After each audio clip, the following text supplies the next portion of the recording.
Protestantes mortos na França. No vídeo de hoje, um texto extraído do livro A Reforma Protestante de Abraão de Almeida, editado pela CPAD e publicado no jornal Mensageiro da Paz em outubro de 1984. Seja bem-vindo ao Diário Pentecostal Historiando, análise histórica e crítica sobre o movimento pentecostal brasileiro. Se inscreva no canal e siga nossas redes sociais. O povo que não conhece a sua história está condenado a repeti-la. A Reforma Protestante, em alguns aspectos, assemelhou-se ao primeiro século cristão. Neste é a poderosa mensagem do Evangelho que avança denodadamente, desafiando a sanguinolenta perseguição judaico-pagã. No século XVI, é a mesma galvanizante mensagem que se ergue impetuosa como as correntes de um grande rio canalizado por verdadeiros heróis da fé, a espraiarem com fragor e estrépito por toda a Europa, descedentando as almas e libertando as consciências há muito escravizadas pelo jugo implacável e secular do catolicismo romano. Porém, os sofrimentos por que teriam de passar os reformadores e os reformados não seriam menores que o dos cristãos primitivos. A Igreja Romana, já embriagada do sangue dos mártires, mais uma vez propusera-se a exterminar os hereges, servindo-se do apoio de imperadores e seus exércitos. Por quase toda a Europa, onde chegavam os reformistas, a oposição logo se fazia sentir. Assim foi na Alemanha, na Suíça, na França e na Inglaterra. Em algumas dessas nações, conforme já vimos, a reforma venceu heroicamente as primeiras dificuldades e cedo ganhou a simpatia e a confiança do povo e do governo. Na França, entretanto, nação de que iremos nos ocupar agora mais demoradamente, os protestantes foram alvo das mais bárbaras perseguições e das maiores traições de que se tem memória. A isso se deve a política instável dos reis franceses daquela época e, principalmente, a Concordata de 1516, estabelecida entre Francisco I e o Papado, e que unia intimamente os dois poderes. A ilícita união tinha por objetivo atender aos desejos de domínio de Francisco e foi a causa principal das infinitas tragédias sobrevindas à França. Graças aos sermões reformistas de Brinsonnet e Meaux e aos trabalhos de Etaples, Guilherme Farel e Lever, a reforma alcançava rápida aceitação em todo o país. O Novo Testamento, traduzido por Lefebvre, era lido com alegria e sua mensagem despertava as consciências e libertava as almas da ignorância e escravidão religiosa imposta pela hierarquia romana. O rei, a princípio, não se manifestou contra os protestantes, pois quis até auxiliá-los. Contudo, sua aliança com o papado levou-a a mudar de ideia e a permitir sangrentas perseguições, como a matança dos valdenses da Durance, resultando na destruição de 22 cidades e aldeias, na morte de 4.000 pessoas, no envio de 700 prisioneiros para as galés e nos morticínios de Amboise e Vasse, testemunhos do ódio antiprotestante extravasado das autoridades civis e católicas. Mas a heróica Igreja de Cristo, apesar das perseguições, crescia e se fortalecia, chegando mesmo a ter uma organização perfeita com as congregações locais, servidas por presbíteros e diáconos, com pastores eleitos pelo povo, com constituição e confissão de fé, tudo segundo o modelo de Genebra. A Igreja Romana, entretanto, ela não se achava satisfeita e não cessava de instigar Carlos IX contra os huguenotes, nome pelo qual começaram a ser conhecidos os protestantes depois do morticínio de Amboise. Os resultados das sangrentas batalhas travadas entre os protestantes e o partido papal, este último chefiado pelos Guises e por Catarina de Médici, mãe de Carlos IX e sobrinha do Papa Clemente VII, não estavam sendo inteiramente satisfatórios à Igreja Romana, apesar de encherem de sangue e luto o solo francês. Alguma coisa mais séria deveria ser levada a efeito com o fim de extirpar a heresia. A noite de São Bartolomeu. A situação dos huguenotes estava cada vez mais delicada, pois a intolerância religiosa da Igreja ameaçava sufocar de uma só vez a obra evangélica em toda a França. Miguel Guisteri, que subiu ao trono papal em 1566 com o nome de Pio V, não cessava de forçar Carlos IX a acabar com os protestantes franceses. Filipe II, da Espanha, ameaçava invadir a França caso não fossem destruídos os hereges. Os padres pregavam sem descanso a morte dos calvinistas e um diabólico plano estava sendo assentado no espírito de Catarina de Médici, dos Guises e de Pio V.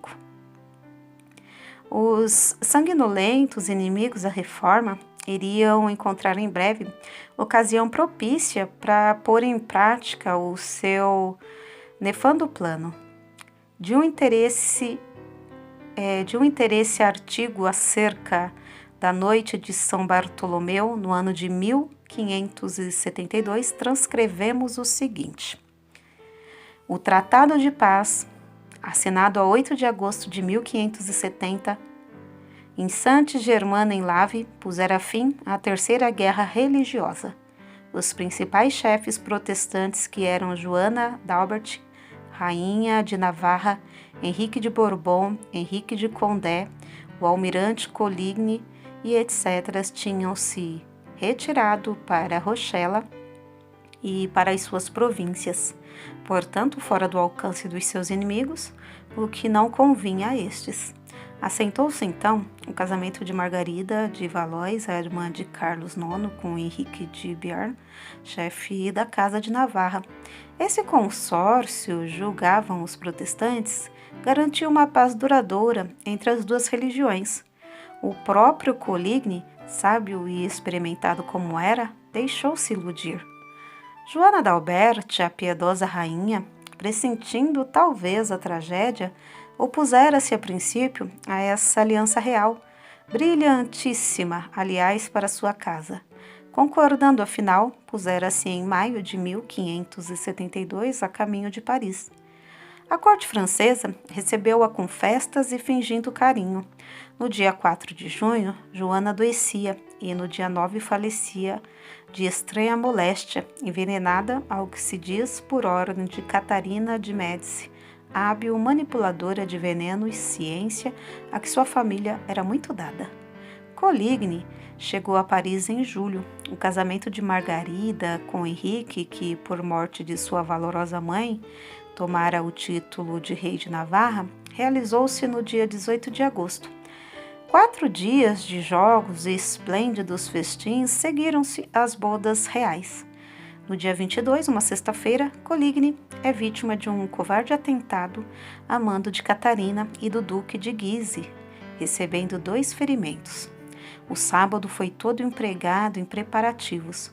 Os assassinos tomavam as últimas disposições para surpreenderem os incautos protestantes que confiavam na sinceridade do rei.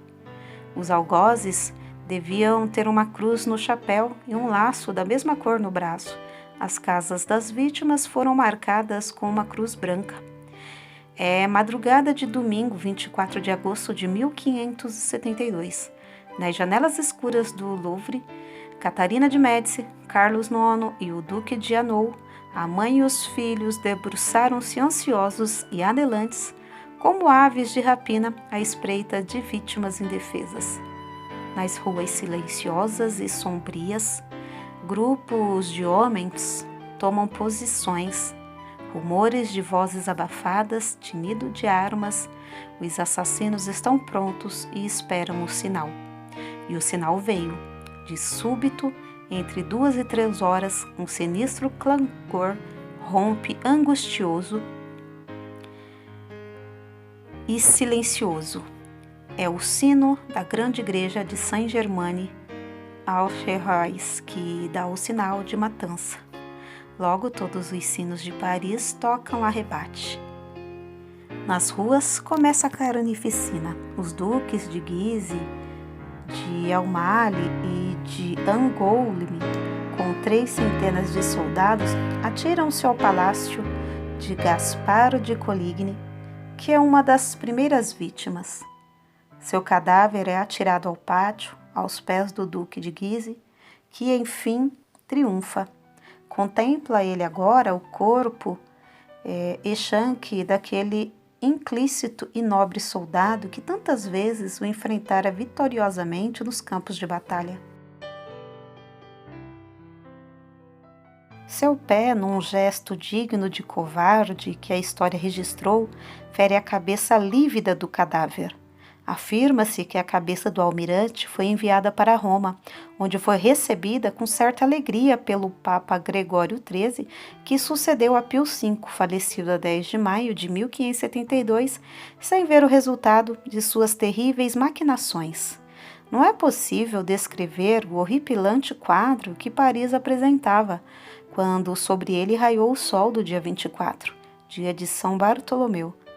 Tudo nela era tumulto, desordem e carnagens. Largas torrentes de sangue nas ruas, cadáveres de homens e mulheres, de crianças, atravancando as portas. Por toda parte, gemidos, blasfêmias, gritos de morte, imprecações. Os algozes aos milhares insultando suas vítimas antes de trucidá-las e cobrindo-as depois com seus despojos.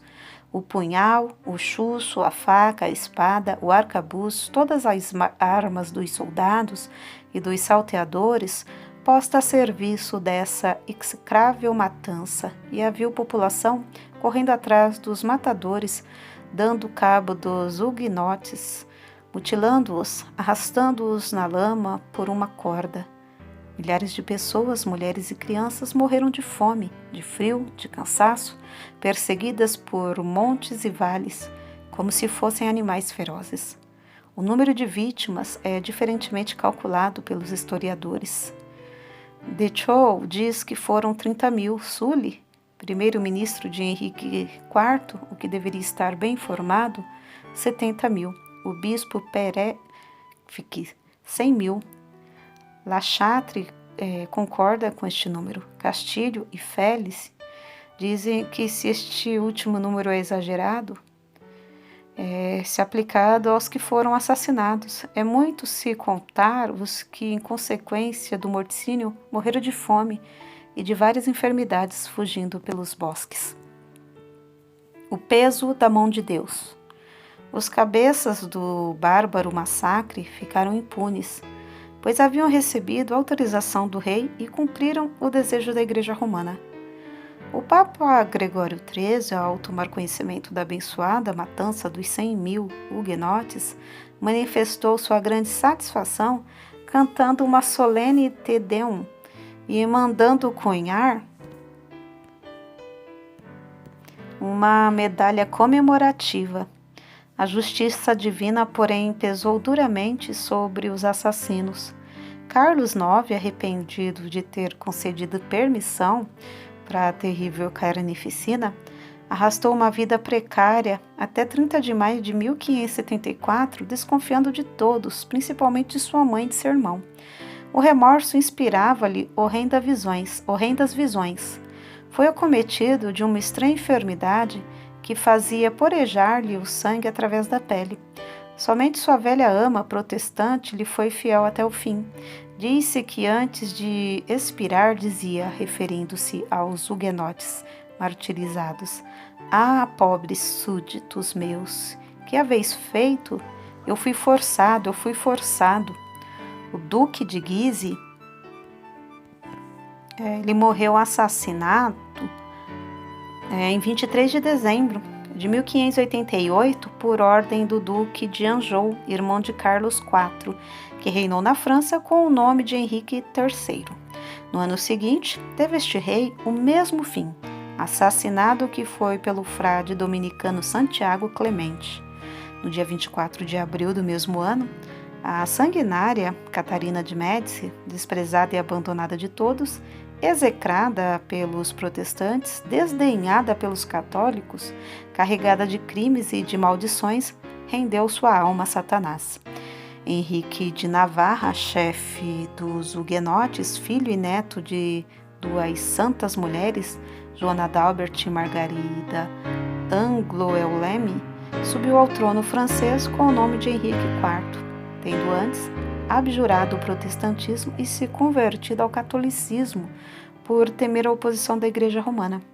Seu reinado trouxe paz entre os dois partidos religiosos, ficando célebre o Edito de Nantes, assinado em Versalhes no ano de 1598. Havia nessa época cerca de 1,5 milhão de huguenotes na França, os quais passaram a gozar da liberdade de culto e de consciência.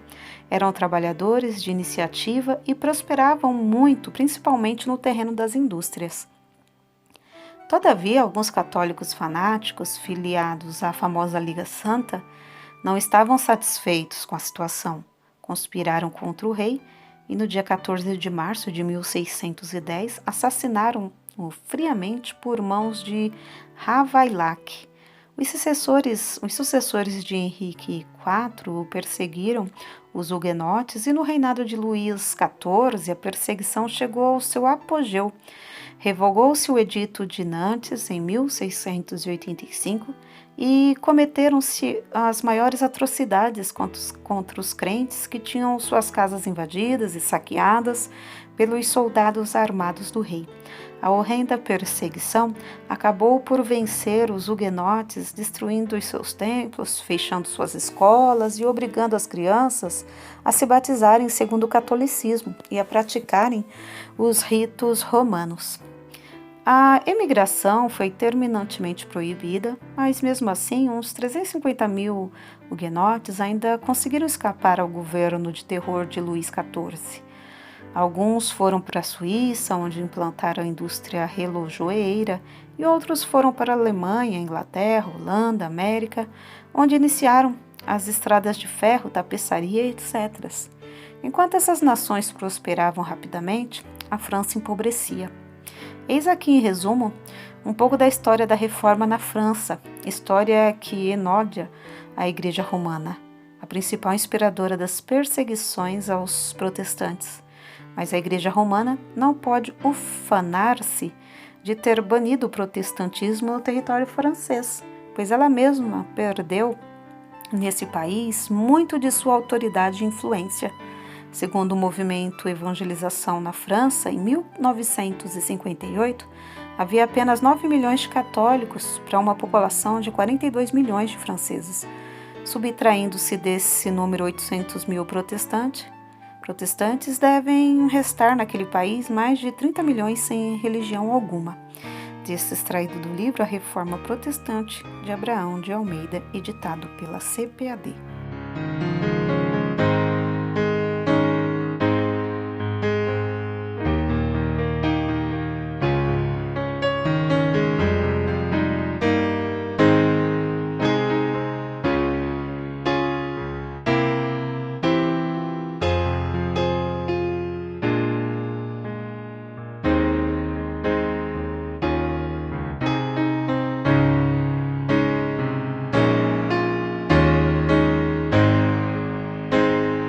Porque nada podemos contra a verdade, senão pela verdade. Segunda carta aos Coríntios 13:8.